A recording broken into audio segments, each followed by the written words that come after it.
It was sudden, it was explosive, it was unapologetic.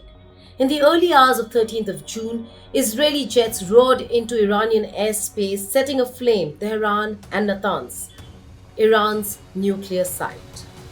Operation Rising Lion was not just about missiles, it was a message. But who was the message for? Tehran or Washington, D.C.? Why did Netanyahu choose war over negotiations or over waiting when nuclear negotiations were just days away?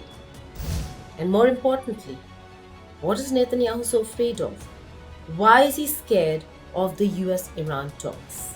Hello and welcome. You're watching Statecraft with me, Geeta Mon.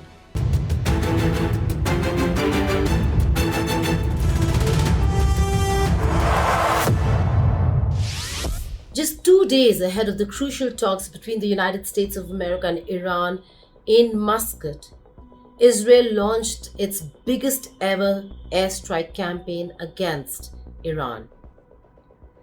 Hundreds of munitions, hundreds of targets. And the aim was not just to obliterate the nuclear sites of Iran, but also to assassinate its top military leadership. The message was very clear from Israel. This is not just a warning shot. It was a geopolitical earthquake in many ways than one. And when Iran's drones buzzed towards Israel, many questioned across the world, is it about nukes or is it about sabotaging diplomacy itself? On June 13, 2025, well before sunrise, Israel launched a lightning-fast, large-scale military campaign deep into Iranian territory. The targets were not just military bases or military factories. This time, Israel went for the jugular: nuclear facilities, command centers, and senior military leadership. It was the most expensive Israeli air assault in decades, possibly ever. Dubbed Operation Rising Lion, the campaign was meticulously choreographed. Over 200 Israeli fighter jets surged through Iranian skies, dropping more than 330 precision-guided munitions. The Natanz enrichment facility, one of the crown jewels of Iran's nuclear program, was hit multiple times. Tehran itself was rocked by blasts. Civilian neighborhoods near military zones were reduced to rubble. The casualties were staggering. Among the dead were Hossein Salami, commander of the Islamic Revolutionary Guard Corps, and Mohammad Bagheri, Iran's top military chief. 6 of Iran's leading nuclear scientists were also killed. Civilian death tolls began to rise. At least 50 wounded, including women and children, were reported by Iranian state media. Israel's uncompromising campaign to stop its Muslim neighbors from acquiring nuclear weapons is not new. Israel has faced existential crisis. It is a fight for survival for Israel in many ways than one. It has fought many wars since 1948, since the creation of Israel, and therefore this position and this stance. But Israel has friends and allies who are nuclear states. There are reports that Israel possesses covert nuclear weapons. That is allowed, but it is not allowed for any other country to enrich uranium that could threaten Israel or Israel's future.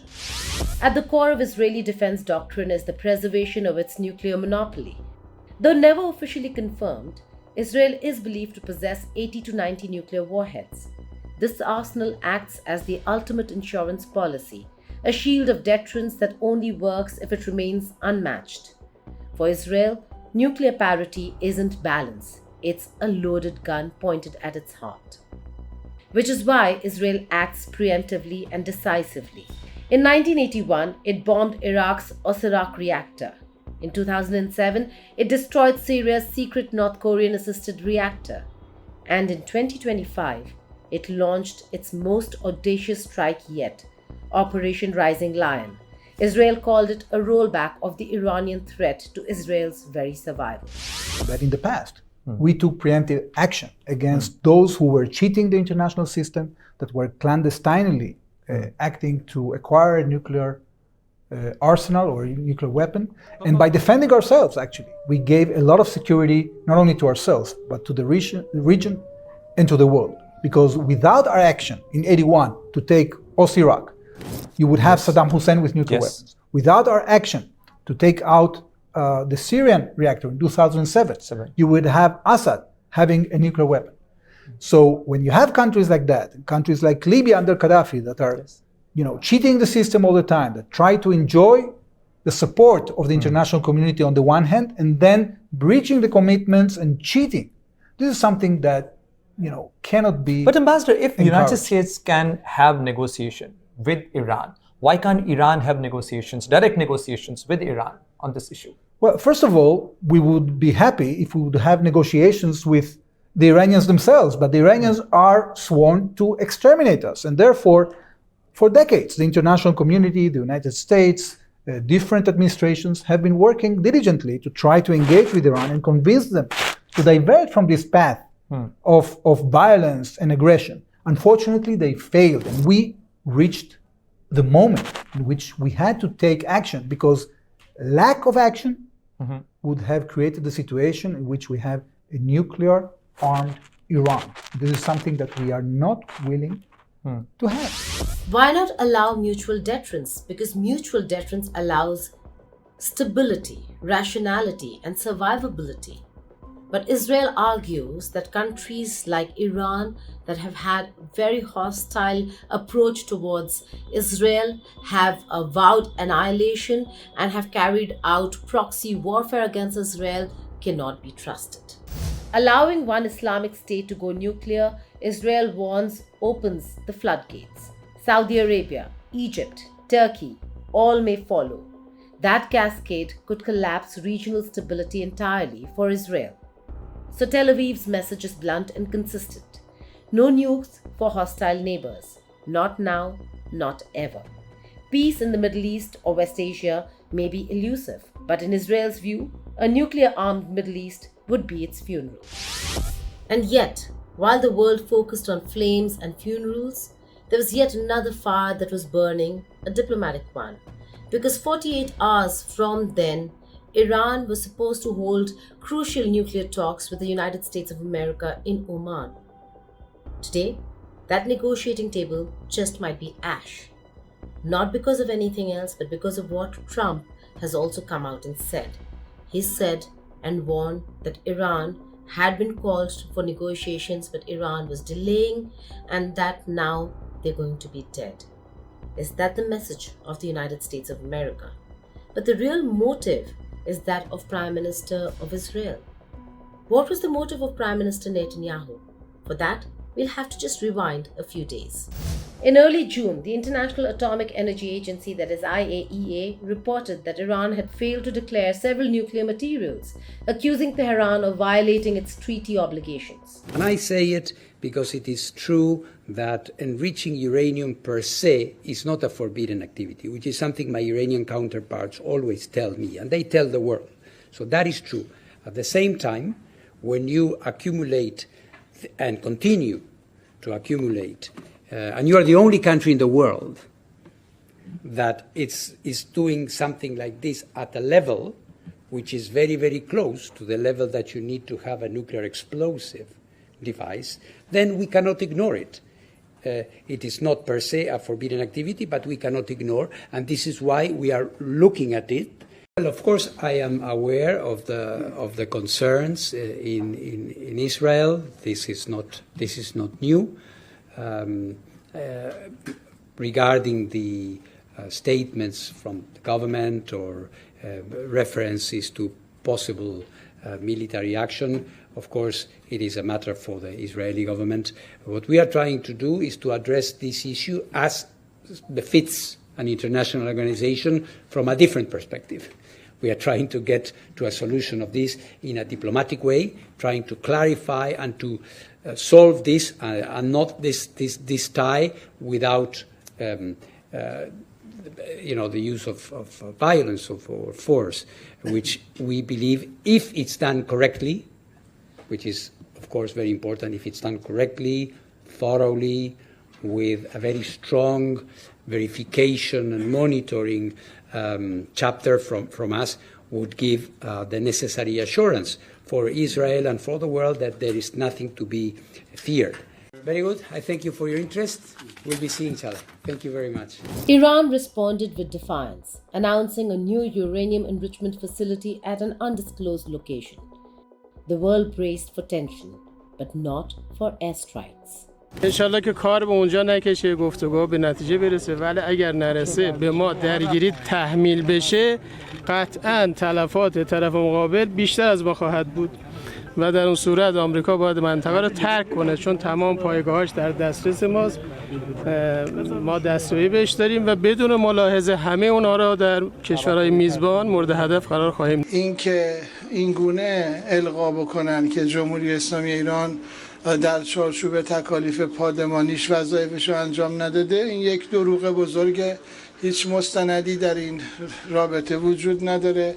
یک مورد گزارش بازرسان آژانس وجود نداره که بر اساس مقررات در اجرای وظایفشون جمهوری اسلامی ایران و سازمان انرژی اتمی مخالفت کرده باشه یا مانع شده باشه. یک مورد و یک کلمه در گزارشاتشون وجود نداره. ببینید این یه تصمیم راهبردی در سطح نظام جمهوری اسلامی ایران هست. اقدامات متقابل با حرکت تقابلی طبیعیه که مثل روال گذشته نخواهد بود. اگرچه چنین تصمیم بگیرن در زمان مقتضی هم جمهوری اسلامی تصمیمات لازم رو اتخاذ خواهد کرد. اینها این جریان صهیونیستیه که حالا انشالله وزارت محترم اطلاعات با برنامه‌ای که تنظیم کردن معرفی خواهند کرد که این سه کشور و امریکایی ها حالا در مجموع یکی از اون کشورها خیلی بیشتر با رژیم صهیونیستی به صورت پیوسته دارن روی تسلیحات نظامی اتمی در اسرائیل کار میکنن. این فعالیت رو خودشون دارن انجام میدن، اتهامش رو به جمهوری اسلامی میزنن. اینها رو انشالله ارائه میدن و مردم عزیز ما و مردم جهان از ماهیت اینها و نیات اینها باخبر خواهند. نکته مهم اینه که مذاکرات و تعاملات همه در راستای لغو تحریمات. هر روزی که اونها حسن نیت نشون بدن و با صداقت بیان و این جدیت خودشون رو نشون بدن در جهت لغو تحریم‌ها که به هیئت مذاکره کننده مربوط میشه، اون موقع جمهوری اسلامی هم تصمیمات و اقدامات مقتضی خودش رو اتخاذ خواهد. Then came the US announcement. Nuclear talks with Iran were to resume on the 15th of June in Muscat. The goal was clear: revive or reinvent the 2015 Joint Comprehensive Plan of Action, that is JCPOA. Iran wanted relief from crushing sanctions. The US wanted an assurance: no nuclear bomb, ever. But in Tel Aviv, this looming negotiation sounded like a siren, and Netanyahu made his move. Bombs before briefings, airstrikes before signatures, because he knew once the talks begin, the space for him to maneuver will shrink drastically. That there will be no justification or for him to be able to justify bombing or airstrikes. The diplomats would take over. That instead of watching the skies, people would be watching social media feed to see what's happening in Oman. So Netanyahu decided to reset the narrative with force. Netanyahu has always viewed Iran not just as a threat, but as a delayed catastrophe. A nuclear Iran, in his worldview, is not only inevitable if unchecked, but existential for Israel. Unlike many Western capitals that seek to contain that threat through dialogue and treaties, Netanyahu believes only disruption and deterrence work. And at the heart of his fear is this: diplomacy buys Iran time. The JCPOA, in Netanyahu's eyes, was a catastrophic failure. It allowed Iran to keep its nuclear infrastructure intact, enriched uranium under supervision, and maintain the technical knowledge to restart a weapons program at will. It was, to him, a countdown masquerading as a compromise. Now, with the new deal possibly on the horizon, Netanyahu is panicked that history will repeat itself, that Iran will agree to limits, that sanctions will ease on Iran, that Iran will become wealthier again, and that Iran would be months away from a bomb. He is not afraid that these talks will fail. In fact, he is petrified that they might succeed. The mistrust between Netanyahu and US presidencies run very deep, beyond political parties, beyond political lines, and beyond presidencies. He clashed with Barack Obama over the 2015 nuclear deal. He pushed Donald Trump to tear it up in 2018. And now, even as Trump returns to power and seeks to secure a legacy-defining agreement, Netanyahu remains skeptical. To him, Washington's red lines are drawn in sand. American leaders, he believes, are too often driven by domestic politics, energy prices, or the illusion of peace. They chase headlines, not history, and in doing so, they leave Israel exposed. So when Trump said Iran cannot have a nuclear bomb, Netanyahu didn't cheer. Netanyahu sees only one guarantor of Israeli security, Israel itself, not the US State Department, not a UN resolution, and certainly not another round of talks in a hotel ballroom in Muscat. But Netanyahu's fear isn't just strategic, it's also political. Back home, he's facing mounting dissent. His policies are divisive, his leadership being questioned. And what better way to rally the base and unify a fractured Knesset, silence his critics, than to invoke the ultimate bogeyman? Every missile launched by the IDF reinforces the image of Netanyahu as Israel's indomitable guardian. Every drone intercepted reminds voters that danger is real and only one man is bold enough to confront it. Diplomacy? That's a bureaucratic game. War is a hero's legacy, and Netanyahu is writing his in fire. So what happens now? Iran, despite its losses, says it will still show up in Muscat. But make no mistake, the tone has changed. Tehran enters the talks not as the co-equal negotiator, but as a wounded lion. Its scientists are dead, its military is humiliated, its civilians are bearing the cost. Yet, Iran also sees an opportunity to cast itself as the aggrieved party, to rally international sympathy, to demand more from the US as compensation for Israel's aggression. Washington, meanwhile, is stuck between a bombed bunker and a diplomatic hard place. Iran is unwilling to believe that Washington, D.C. did not play a part in these Israeli strikes. Arab states, including Saudi Arabia, Qatar, the UAE, have come out and condemned these strikes, calling for restraint. This comes just days ahead of the nuclear negotiations between the US and Iran. For now, the talks are on. They are scheduled, they've not been cancelled. But the words that would be exchanged in that room would carry the weight of all those who've been buried just 2 days before the talks. The stakes couldn't be higher.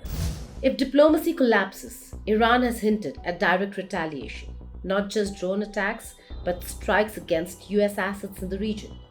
American embassies have already evacuated non-essential staff.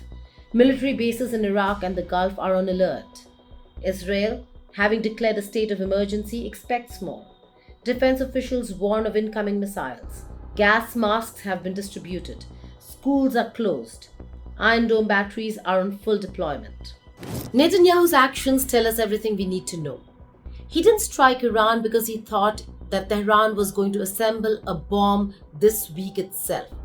He struck Iran because there were talks that could derail his entire plan, an entire project of decimating Iran.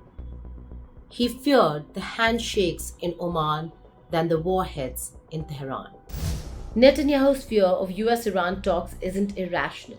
It's deeply calculated. It's the fear of being sidelined, of watching enemies get a seat at the table while Israel is asked to wait outside. It's the fear that diplomacy will succeed just enough to tie his hands, but not enough to stop Iran. So he moved first, loudly, lethally. And now, the entire world must live with the consequences of one man's fear wrapped in fighter jets. Because for Netanyahu, a flawed peace deal is more dangerous than a perfect war. He'll choose missiles over microphones every single time. Thank you for watching Statecraft.